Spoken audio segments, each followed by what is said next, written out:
नमस्कार दोस्तों, स्वागत है आपका हमारे YouTube चैनल YouTube ज्ञान में। तो दोस्तों, आज हम आपको बताएंगे कि घर में गरीबी आने के क्या कारण हो सकते हैं। तो दोस्तों, हर मनुष्य अपने जीवन में आगे बढ़ने के प्रयास करता रहता है। इसके लिए वह पूरी मेहनत और लगन के साथ अपना कार्य करता रहता है। इसके बावजूद भी कुछ लोग जीवन भर दरिद्रता और गरीबी के शिकार बने रहते हैं। भरपूर मेहनत के बाद भी वे अमीर बनने के सपने देखते रह जाते हैं। गरीबी के बहुत से कारण हैं और दरिद्रता के भी बहुत से कारण हैं जो मनुष्य को अज्ञानता के कारण समझ नहीं आते।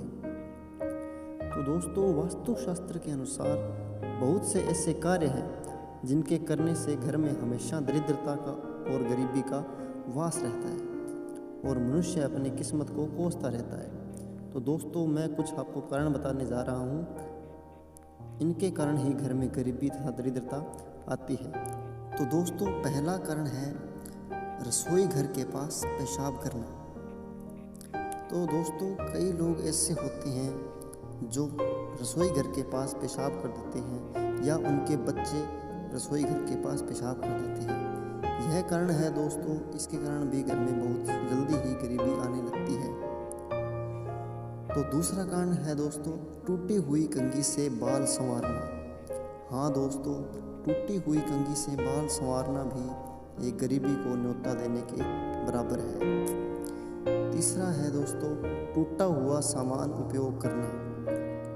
तो दोस्तों, हम अगर घर में कोई भी टूटा हुआ सामान उपयोग में करते हैं तो वह गरीबी की निशानी माना जाता है और तथा उससे गरीबी और भी आती है।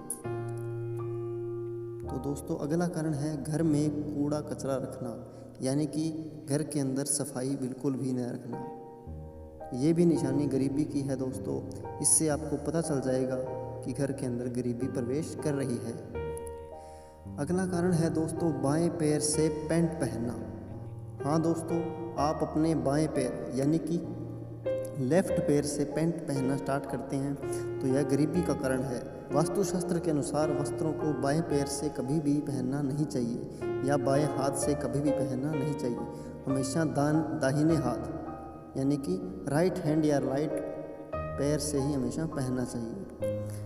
अगला कारण है दोस्तों, रिश्तेदारों से बदसलूकी करना। हाँ दोस्तों, प्राचीन काल में लोग सभी समृद्ध रहते थे क्योंकि वह अपने रिश्तेदारों से अच्छा और बहुत ही समृद्ध व्यवहार करते थे। दिन प्रतिदिन लोग गरीब होते जा रहे हैं। इसका यही कारण है कि अपने रिश्तेदारों से उनकी बिगड़ने लगी है।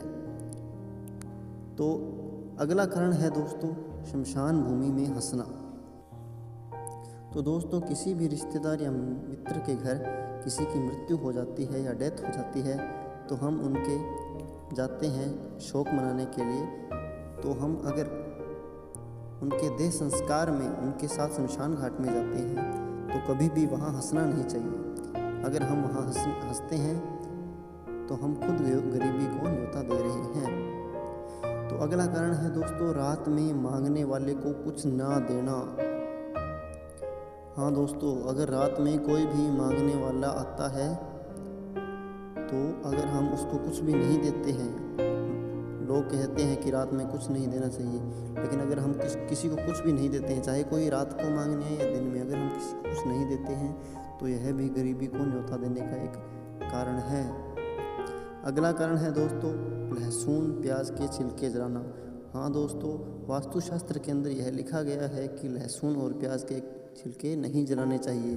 अगर कोई ऐसा करता है तो वह दरिद्रता को न्योता देता है। अगला वास्तुशास्त्र के अनुसार कारण है दोस्तों गरीबी का 40 दिन से ज़्यादा बाल रखना।